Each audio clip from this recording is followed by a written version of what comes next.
لوگ ہمیں اس وقت نہیں یاد کرتے جب ہم اکیلے ہوں، بلکہ اس وقت یاد کرتے ہیں جب وہ اکیلے ہوں۔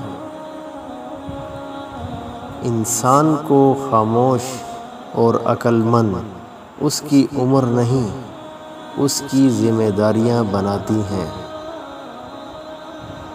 لوگ بھی کتنے عجیب ہوتے ہیں، غلط ثابت ہونے پر معافی نہیں مانگتے بلکہ تعلق توڑ دیتے ہیں۔ کسی کو ضرورت سے زیادہ بھی میسر نہ ہو، ورنہ لوگ کچھ زیادہ ہی سمجھدار بن جاتے ہیں۔ سر کے اوپر محبت سے پھیرنے والے ہاتھ جتنے کم ہو جاتے ہیں، زندگی کی تلخیاں اتنی زیادہ بڑھ جائیں گی۔ تنہائی کا عذاب بہت برا ہے، خاص طور پر وہ تنہائی جو ہجوم کے درمیان ہو۔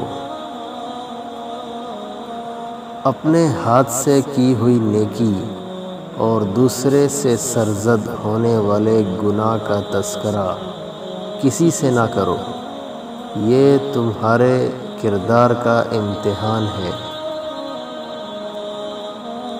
اگر کسی کی یاد شدت اختیار کرے اور تم اسے بھلا نہ پاؤ تو یہ تمہارا کمال نہیں، کیونکہ اس کے پیار اور خلوص میں کوئی ملاوٹ نہیں۔ آپ کسی انسان کا دل تب تک دکھا سکتے ہو جب تک وہ آپ سے پیار کرتا ہے۔ کبھی کبھی زندگی گزارنے کے لیے بس اتنا ہی کافی ہوتا ہے کہ کوئی سننے والا ہو۔ خدا جب مقدر میں پتھریلے راستے لکھتا ہے تو اس کے ساتھ مضبوط جوتے بھی عطا کرتا ہے۔ جو زمین سے نہیں ہوتا وہ آسمان سے ہوتا ہے، اور یقیناً ہوتا ہے، اور ہر انسان کے لیے ہوتا ہے۔ انسان جب خود کی کھوج میں لگ جاتا ہے تو وہ ہر قسم کے بھاری پن سے آزاد ہو جاتا ہے۔ تعلقات ترجیحات کے محتاج ہیں۔ جب کسی انسان کے پاس آپ کے علاوہ دوسرے آپشنز موجود ہوں تو اکثر آپ کے خلوص کی کوئی ویلیو نہیں رہتی۔ ہمسفر خوبصورت نہیں، قدر کرنے والا ہونا چاہیے، کیونکہ گھر پیسے اور طاقت سے نہیں، اتفاق اور محبت سے بنتے ہیں۔ زندگی اپنے محاسن پر بسر کرنی چاہیے، دوسروں کی خامیوں پر نہیں۔ انسان برا تب بنتا ہے جب اس کی اچھائی کا بہت سے لوگ ناجائز فائدہ اٹھا چکے ہوتے ہیں۔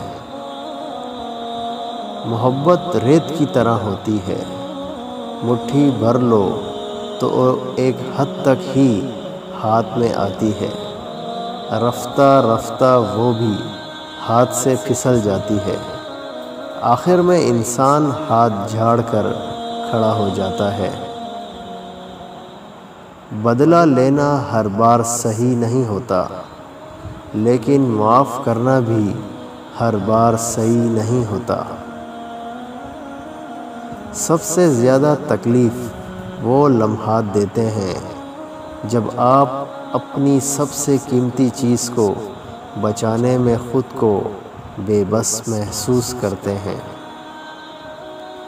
گلے شکوے صرف سانس چلنے تک ہی ہوتے ہیں، بعد میں صرف پچھتاوے ہی رہ جاتے ہیں۔ ضروری نہیں کچھ برا کرنے کی سزا ہی ملے، حد سے زیادہ اچھا ہونے کی بھی قیمت ادا کرنی پڑتی ہے۔ اکیلے رہ جاتے ہیں وہ لوگ جو خود سے زیادہ دوسروں کی فکر کرتے ہیں۔ کوئی بھی شخص الفاظ کے چناؤ اپنے ظرف کے مطابق کرتا ہے، جیسا ظرف ویسے الفاظ، اور ظرف دو چیزوں کا پتہ دیتا ہے، تربیت کا اور نسب کا۔ مٹی سے مٹی تک کے سفر کا درمیانی جو وقت ہے وہ مہلت ہے، اور وہی زندگی ہے۔ ایمان اور حیا دو ایسے پرندے ہیں کہ اگر ان میں سے ایک بھی اڑ جائے تو دوسرا خود ہی اڑ جاتا ہے۔ ہر شے میں حسن دیکھنے کی صلاحیت ہی جوانی کی مسرت ہے۔ جو شخص حسن دیکھنے کی صلاحیت برقرار رکھتا ہے وہ کبھی بوڑھا نہیں ہوتا۔ اخلاق اور رویوں کی بدصورتی کا احساس ہمیں اس وقت تک نہیں ہوتا جب تک وہ ہمارے ساتھ نہ برتے جائیں۔ کچھ چیزیں بہت دیر بعد بھی پلٹ کر واپس آ جاتی ہیں، خصوصاً کسی کا دیا ہوا دھوکہ اور بولا ہوا جھوٹ۔ جب کھونے کی نوبت آتی ہے تب پانے کی قیمت سمجھ آتی ہے۔ زندگی کی ٹھوکر بڑی نرالی ہے، جب بھی لگتی ہے کسی کی اصلیت دکھا جاتی ہے یا پھر کچھ نہ کچھ سکھا جاتی ہے۔ یک طرفہ کچھ بھی نہیں ہوتا، محبت بھی نہیں، نفرت بھی نہیں۔ ہاں، دھوکے ہمیشہ یک طرفہ ہوتے ہیں۔